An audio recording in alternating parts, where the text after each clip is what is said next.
de investimento que vocês fazem também são mais longos?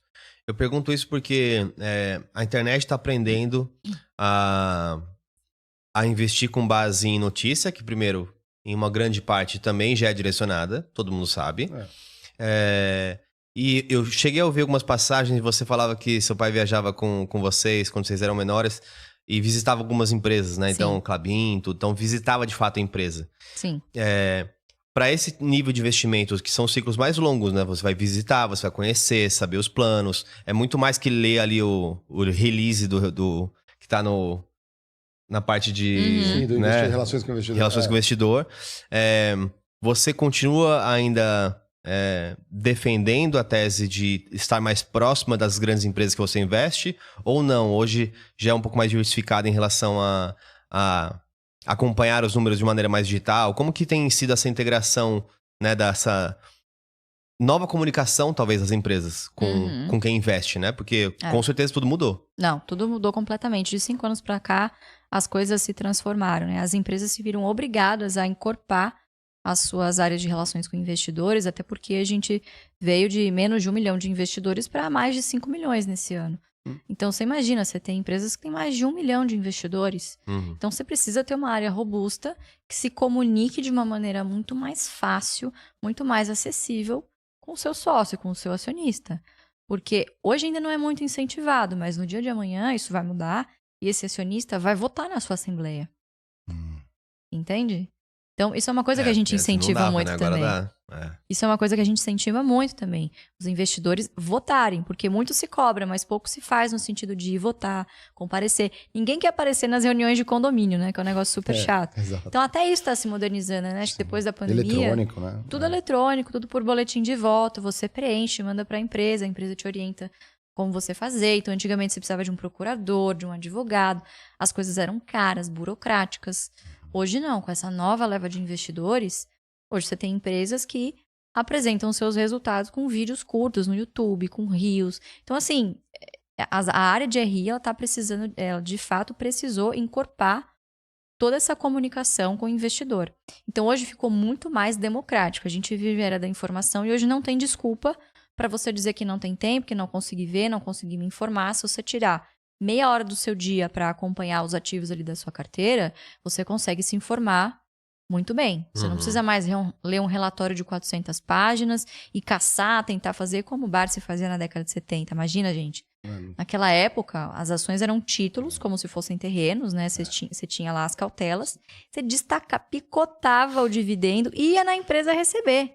Senão você não tinha essa mamata de cair na sua conta corrente, né?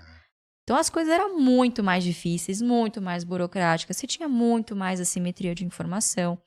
Mas, lógico, para nós que somos investidores grandes e até para pequenos investidores, muitas empresas têm programas que se chamam fábricas abertas. Por exemplo, a Unipar, que é uma das nossas maiores posições de soda e cloro, tem um programa como esse em Cubatão, que você manda uma mensagem para o RI, ele agenda, né? Tem determinados dias da semana, óbvio, vai depender ali se tem alguma programação da fábrica, de parada programada ou não. Mas você tem a possibilidade. Hoje, algumas empresas abrem essa possibilidade de você ver o ativo. Isso faz toda a diferença.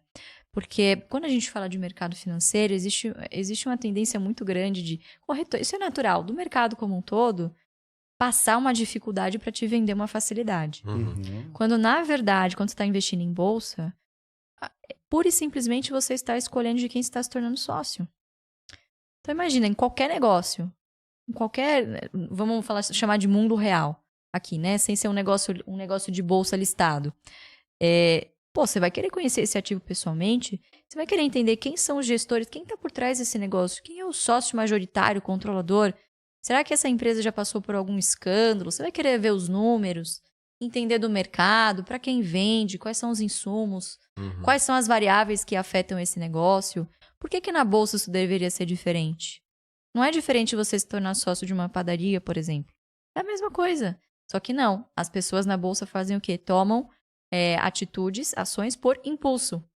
Compram ações como se fosse um negócio. E é justamente isso, porque as coisas hoje estão muito mais gamificadas. Sim. Depois a gente falou de day trade, né? Exato, para te levar o quê? A comprar e vender rapidamente, vender e comprar. E aí vem dopamina, né? e dopamina. Exatamente. Trade. Não pensei nisso, é verdade. Tem isso também. Só que Vira um jogo. eu sou um pouco mais tradicionalista nisso. Eu gosto de olhar o projeto da empresa, para onde ela vai, Claro. o que ela tá fazendo, o mercado, se é essencial ou não Sim. é, se é tecnológico. Tem que...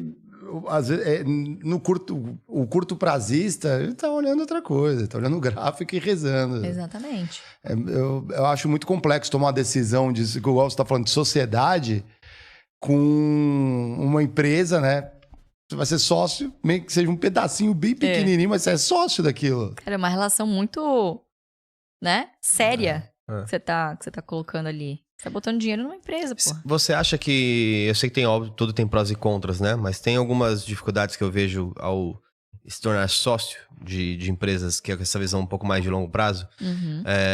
Porque o nível de conhecimento que se exige para isso, ele, em linhas gerais, ele vai estar muito atrelado também a questões macroeconômicas, a questões políticas.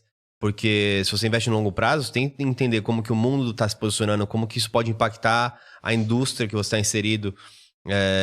Quem investia na indústria do Brasil, por exemplo, talvez há 20 anos, a indústria era 30% do PIB, hoje é 11%. Então...